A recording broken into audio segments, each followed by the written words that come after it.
Sometimes facts are dull. Popular interest is most easily stirred by the unusual.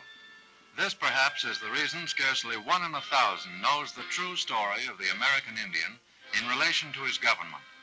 It is the strange and the unusual in relation to the Indian which has been painted as permanent adornment for the walls of our public buildings, homes, and art galleries. Even a meager knowledge of Indian facts, and they're by no means dull, must be sought by those who feel them essential to a well-rounded knowledge of public affairs.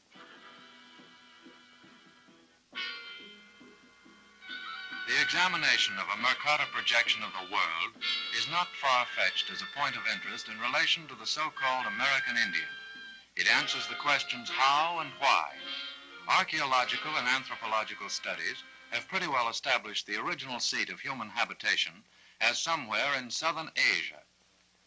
North America's first inhabitants trekked east and north as the ice cap receded to cross from the old world to the new in the Bering Straits area. Then down through North America, into Central America, and perhaps even farther south, before turning back to scatter widely through what is now the United States. There is a definite series of links between these earliest inhabitants and the people Columbus found when he discovered America. Radiation to the west from the same point of beginning was probably responsible for the civilization in the European countries to which Columbus and his contemporaries in the 15th century belonged. With the map as visual proof, it is interesting to observe the soundness of the idea Columbus had developed in the face of ridicule as the basis for his history-making voyage. The discovery of a new route to the east, from which spices essential to the country's food supply were being tediously transported by desert caravans, was the goal of most explorers of the period. Columbus became the best-known exponent of the theory that the earth is round, not flat, and that it followed that at least another and possibly a better way to reach a point known to be east of the place of starting was to travel west. He sailed west from Spain looking for India, which he knew was someplace east. He was absolutely right in his conclusions. If he had not bumped into another continent, the existence of which was unknown to him, and if his mutinous men had permitted him to continue his journey 2 or 3 times as far, he would have reached his original objective. India and the islands near it, now known as the East Indies, had been charted. Columbus had a mental picture of what he was looking for. When he landed at San Salvador, discovered it was an island, and that there were other islands in the group, he had good reason to believe he had attained his goal. And so the natives found on San Salvador and later on the North American continent were reasonably called Indians. Had the land been immediately recognized as new and named America, these natives would surely have been called Americans, and all of us who moved in after them would logically have been obliged to recognize their prior claim to our name. The first treaty between the United States as an organized government and an Indian tribe was made with the Delaware Indians September 17, 1778. In the 93 years which followed, up until March 3, 1871, numerous similar treaties were signed, many of them negotiated by the sturdiest characters in American history for the consideration of American Congresses, the members of which had personal knowledge of the dangers and problems involved. There are now on the statute books 370 Indian treaties and 2,000 laws relating to Indian affairs.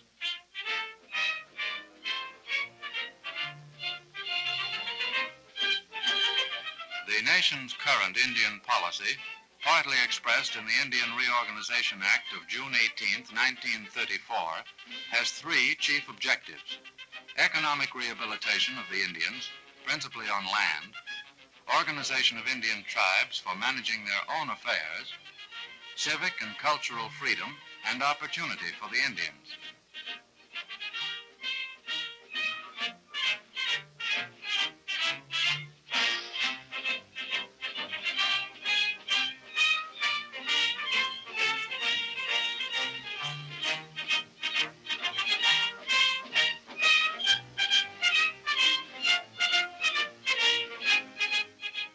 In these later days, the Indian, in relation to the federal government, is the story of the Indian Bureau set up under the War Department in 1824 to become, 25 years later, the Office of Indian Affairs of the Department of the Interior. It's the story of nearly 375,000 people, men, women, and children, in the ordering of whose lives all citizens of the United States participate in discharge of obligations set up by treaty and by law. Men, women, and children in every state and the District of Columbia, but resident in greatest numbers in the West and Southwest, where 90% of the 51 million acres in the country's 265 Indian reservations are situated. It's the story of an outdoor people who live on farms and ranches, in the forests and in the desert.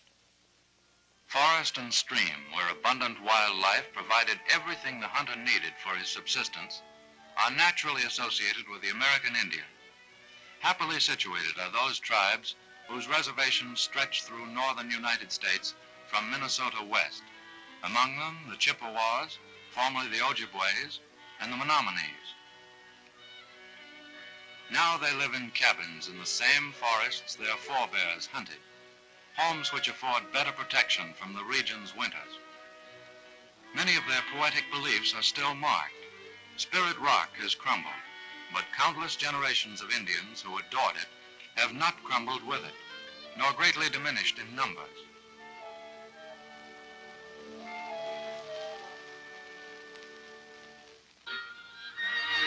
In readjusting their lives to meet new conditions, many of these Indians of the forest primeval have turned to the timber of today for that other kind of subsistence they must earn.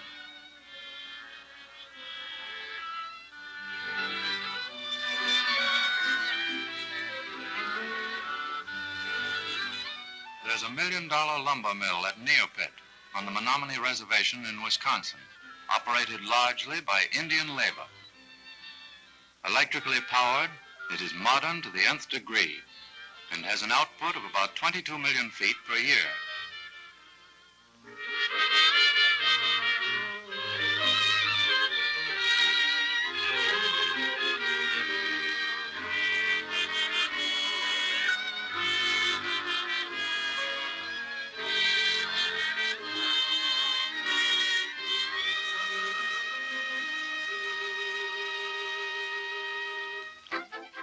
To this growing generation, the forests have a different meaning than they had to their hunting and fishing forefathers.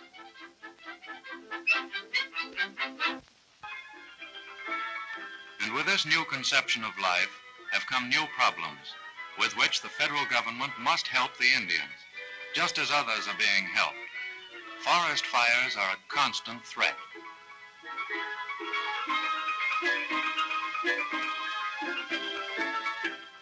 And among the important improvements in these northerly areas are fire towers and truck trails, the latter as further aids to firefighting, as well as links in the transportation system.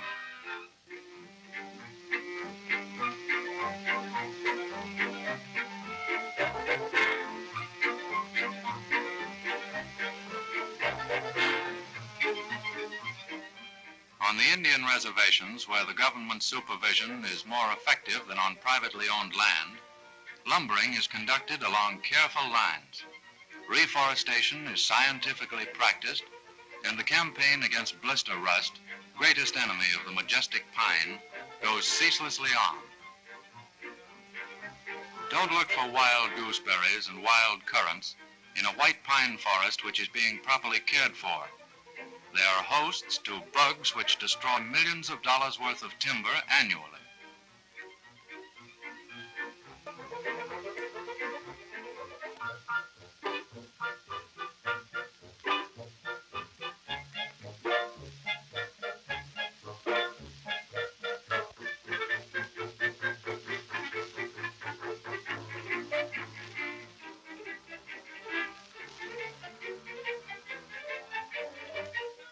Wood-fringed lakes of certain beauty, for which some sections of the United States are. It would be no shock to encounter in such a red man of the storybook era long past in a bravely decorated costume such as this one, which the Chippewas wore on ceremonial occasions.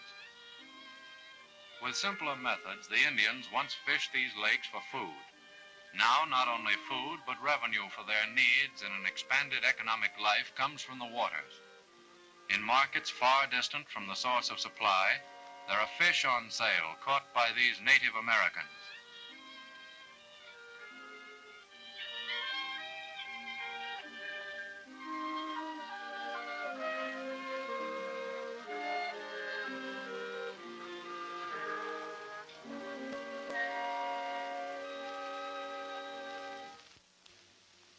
Enjoyment of the beauties of his lake-studded domains to the Indian himself. New good roads open the way for visitors and make the reservation generally accessible.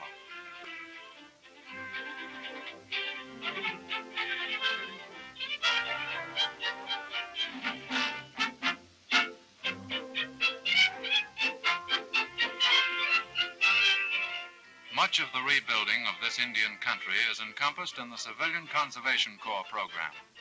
Modified to meet the requirements of this homogeneous class of more than 350,000 American citizens in need of the benefits inherent in it, the Corps' plan has been applied on all major reservations. At times, there have been as many as 13,500 Indians in the Corps, and over a 4-year period, 9,000 have been employed in rebuilding and developing the resources of their lands.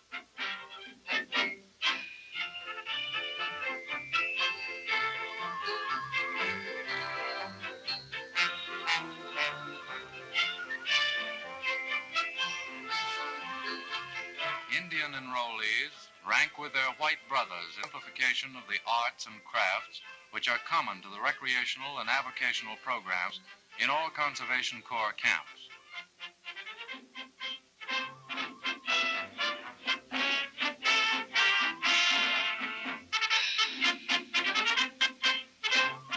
Modification of the work plan has made possible close cooperation with other federal agencies to improve Indian housing conditions. Indian houses cannot be constructed or repaired under the CCC program. A separate fund for rehabilitation is used for that purpose.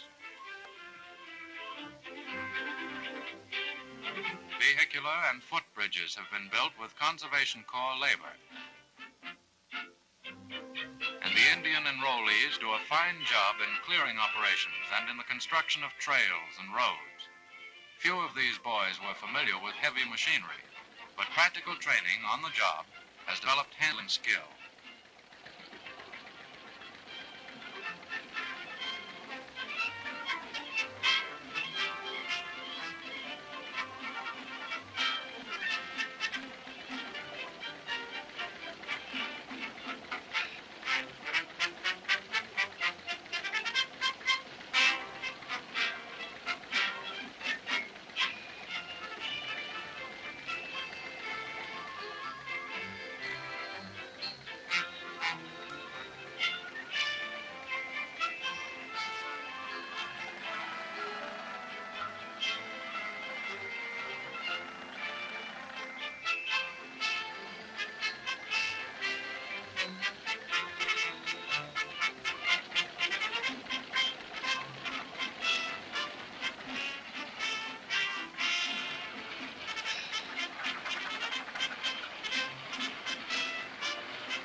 Seen for the first time, the Columbia River in these later days is as interesting as it was when it led the courageous Lewis and Clark expedition on its final drive to the Pacific.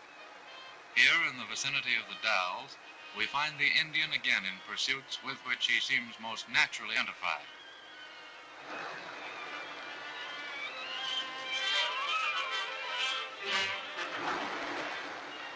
Early treaties in many instances ensured to certain tribes of Indians for all time wildlife privileges which are not now enjoyed by others. In the Columbia, for instance, the Indian can spear fish, but the white man cannot.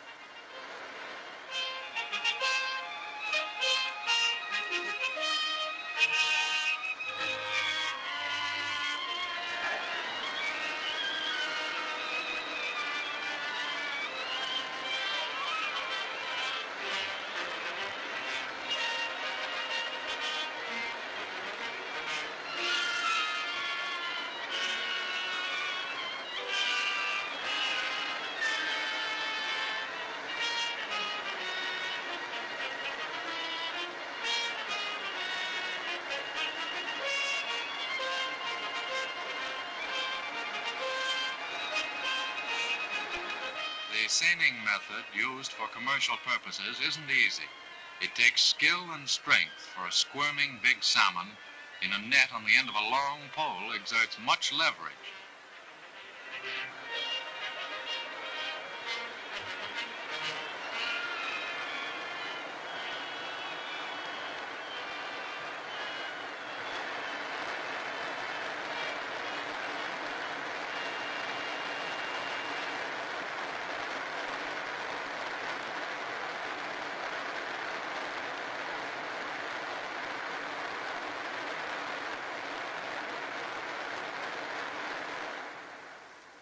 Great family interest in this fellow. Seems too big for the family pan. 35 pounds is a lot of fish. In the Southwest, where forests and streams are the exception and not the rule, there are fine examples of farmer Indians, such as the Pimas. They take advantage of unusual climatic conditions to diversify their crops. Here's cotton growing without the aid of its time-honored guardian, the southern Negro. But one must remember that these Indians were growing cotton hundreds of years before the arrival of Columbus.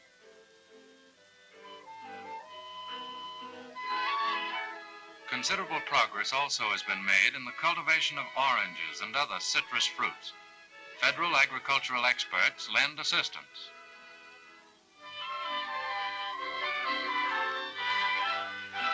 The same help is being extended to ensure better results with more commonplace crops. In some sections, agriculture has been developed on a sufficiently large scale to justify the use of modern machinery. Here, startling stories are told of fortunes won and lost by those with money enough to put water on this remarkable soil. Arizona farmhouses and buildings among the Pimas and their neighbors, the Papagos, may not be familiar as such. But there are stables and horses and happy children and dolls.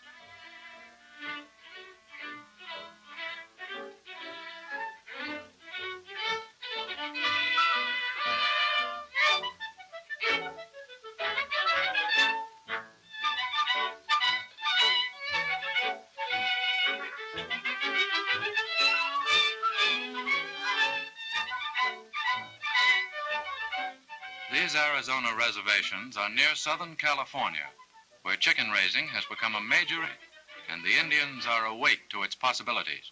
Even the youngsters are being taught the art of selecting individual birds, keeping for egg production and those for the family pot.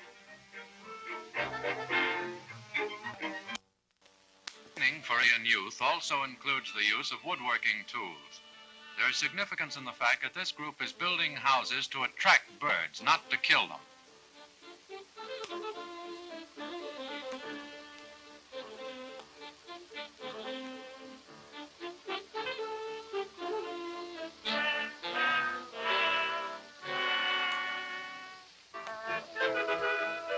Lumber mills operated by Indians in conjunction projects.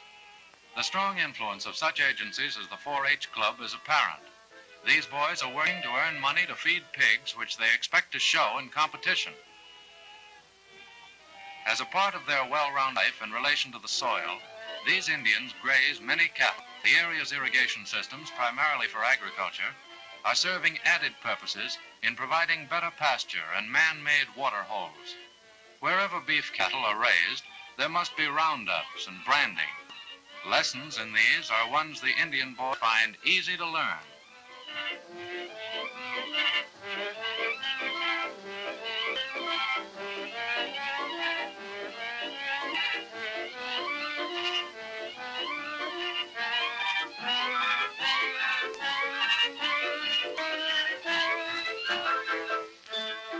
In the great Southwest, the wind and the rain are vicious, and soil erosion is the country's curse.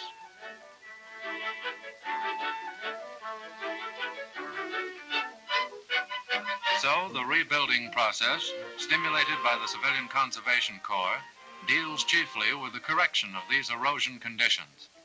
In natural contours, reservoirs and water holes are being constructed.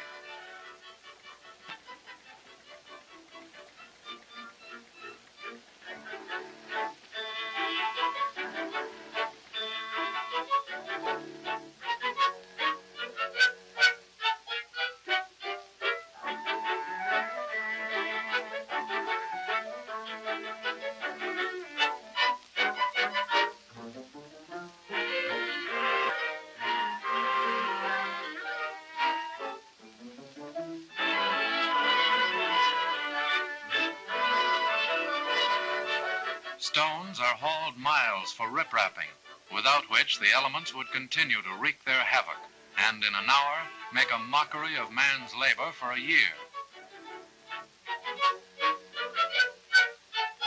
From new reservoirs now comes precious water, caught in times of plenty and stored against the day when all growing things must have it or die. It's sluiced through permanent concrete channels and open ditches.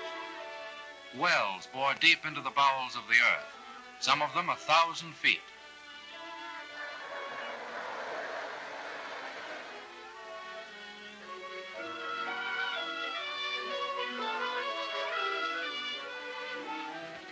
Trackless wastes, once a true description, will not be apt much longer.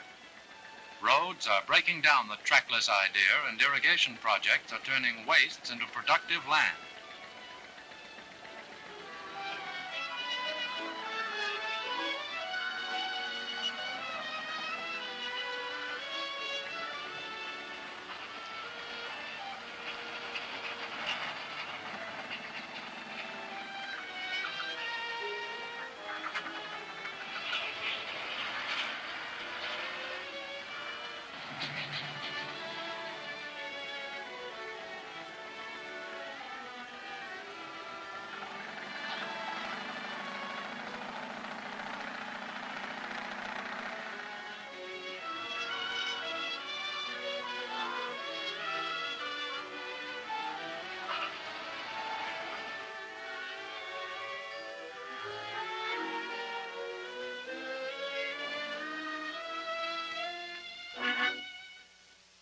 Evidence of the curse of soil erosion is the Monument Valley in the Navajo country. Scenic grandeur to the visitor, ominous warning to those concerned with protecting and improving the range for the Navajo's million sheep.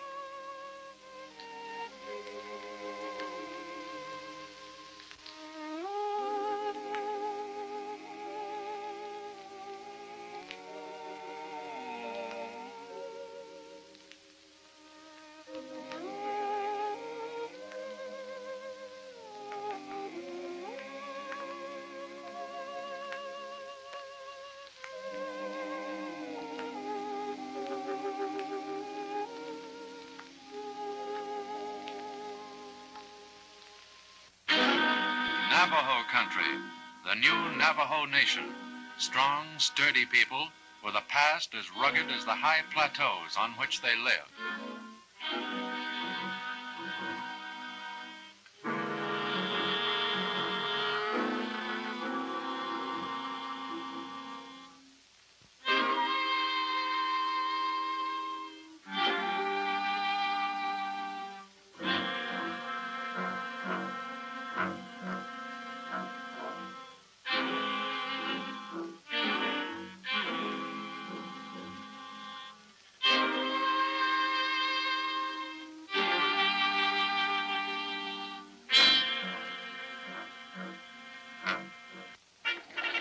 Fewer sheep, better pasture, and diversified farming are the answers to the Navajo's problem.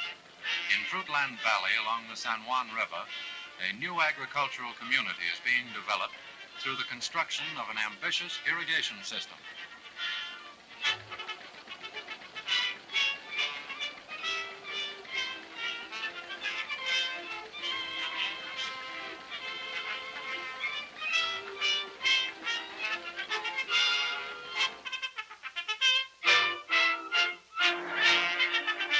5,000 acres of desert are being transformed into fertile fields. In the midst of these acres, it is expected there ultimately will be another Navajo community like Shiprock. There still are to be found Indian dwellings with that sylvan beauty and romantic charm commonly associated with the life of the red man. Generally speaking, however, the Indian housing situation has room for improvement.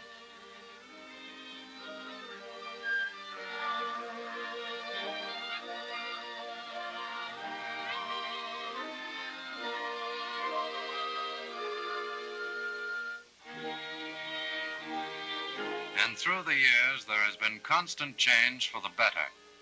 This row of 7 cabins was built a long time ago for 7 old Indians.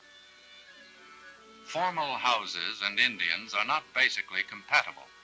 Before house building can be undertaken, the Indian must be convinced of the superior advantages of the white man's home, over the shelters he has found to his liking for so many generations. But the transformation of thought is underway. The new Indian is the Indian in overalls, learning masonry and carpentry and the use of the white man's implements.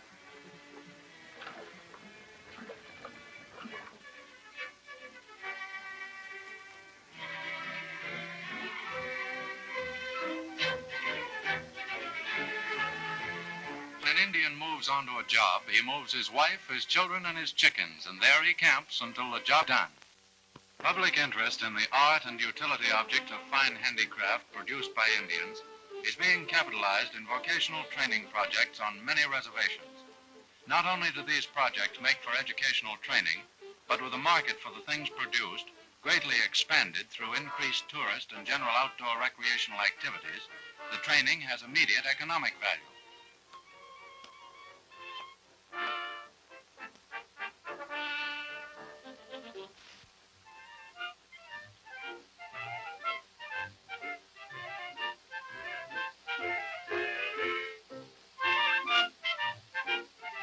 There is a marked degree of proficiency among various tribes in the several handicrafts. Museum exhibit pieces of Indian-made basketry have been known to sell for $1,000.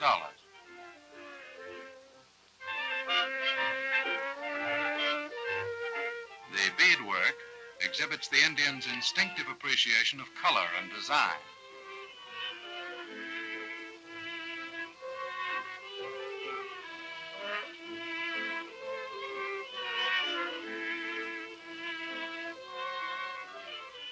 Weaving and general textile work recall that in his native state, the Indian produced all his implements and accoutrements of living.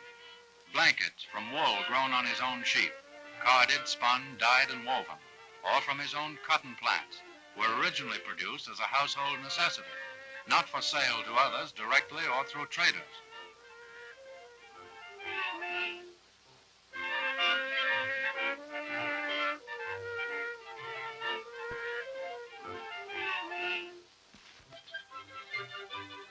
Modern methods of canning and preserving foodstuffs are taught.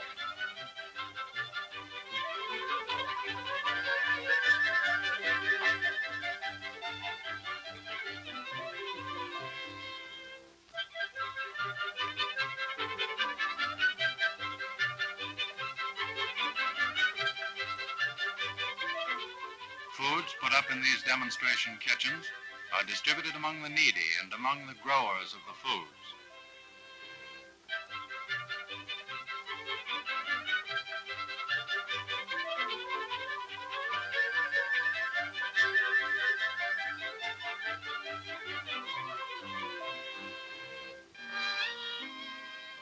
Most of these educational activities are centered about the Indian community schools. Instruction in first aid is eagerly received, particularly by men and boys recently inducted into fields of endeavor far removed from anything they have previously known.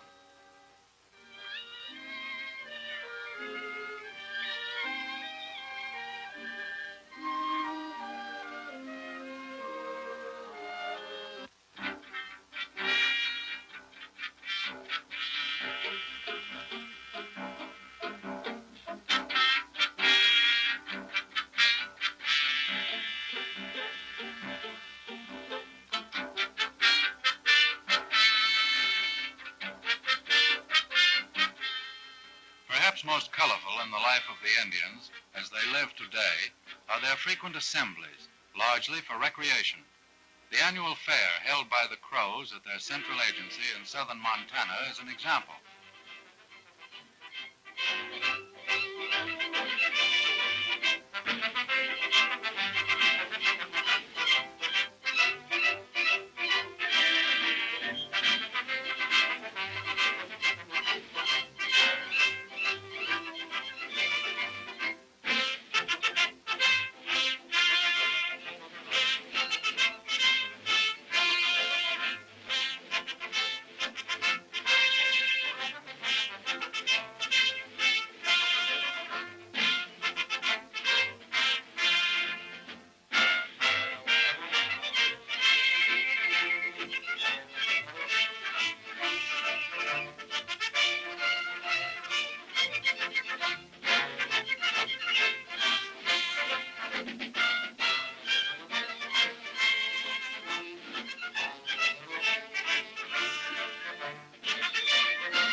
another of the common but exciting rodeo events are prominent on the entertainment program.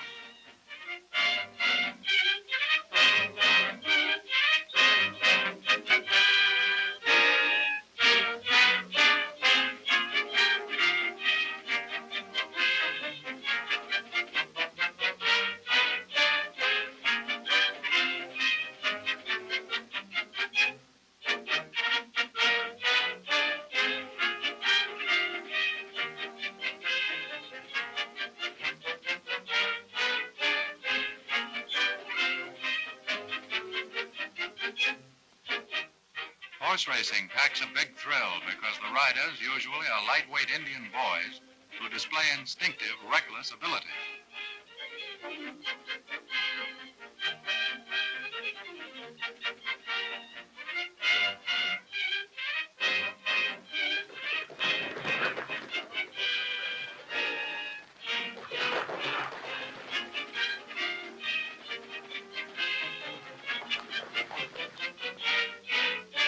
Use of automobile tires in old-fashioned hoop races is a sign of the changing times. And here's the time-honored tug-of-war with struggling Indians on both ends of the rope.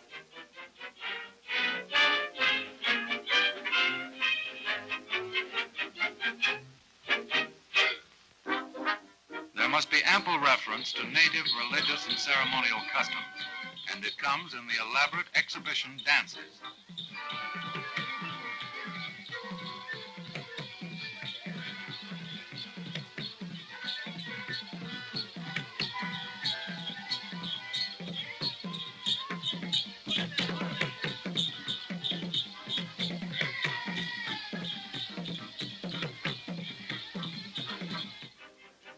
While the federal government's policy has worked out through contact with the Indians for more than 200 years, is stated as helping the red man to live his own life and manage his own affairs, it is obvious there always must be influence by the majority of inhabitants in the United States to change the habits and customs of the minority.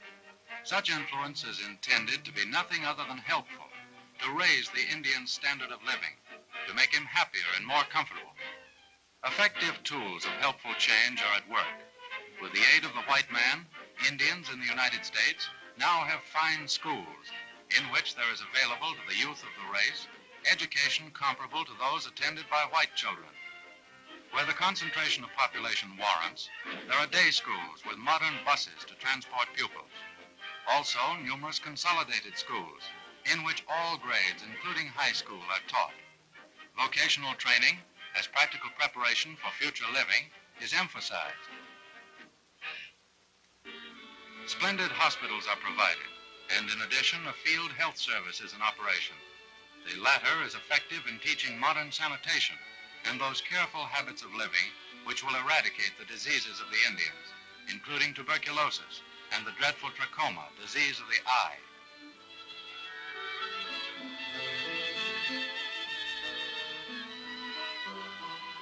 Religious influence is tolerantly applied. The Indian, like any other citizen of the United States, is allowed to worship as he pleases. If there ever was any justification for the term the vanishing race in relation to the American Indian, not only is it not true now, but nothing in the formulated policy of the Office of Indian Affairs is a threat against the Indian's development in the future to a position of dignity and prominence in world affairs.